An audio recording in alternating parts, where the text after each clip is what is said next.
I remember a conversation I had with Jim Tate not long after he realized he was quite ill. His description of the illness was candid, not ironic, but with a kind of layered objectivity. It wasn't affected, it was a kind of candid, accurate, somewhat bemused, true description. And something about that tone and that conversation, I think, made me understand and admire Tate's poetry even more.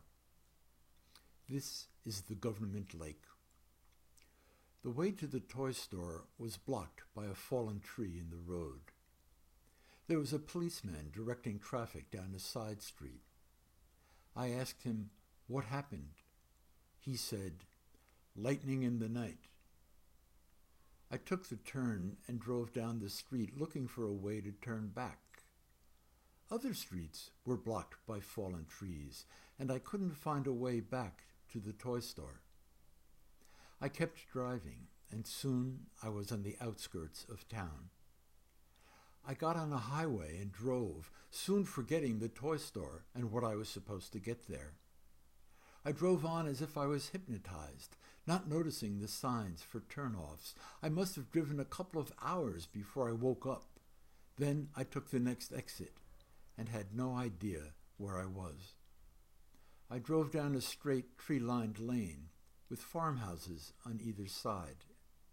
There was a lake at the end of the lane. I pulled over and parked. I got out and started walking. There were several ducks along the shore. I walked out on one and watched the ducks swimming and diving. There was something bobbing in the middle of the lake. I stared at it for a long time before I realized it was a man's head. Then, a moment later, it was a coconut. No, it was an old tire floating right side up. I gave up and started following the ducks. They would suddenly fly up and circle the lake and come down again and splash land again. It was quite entertaining.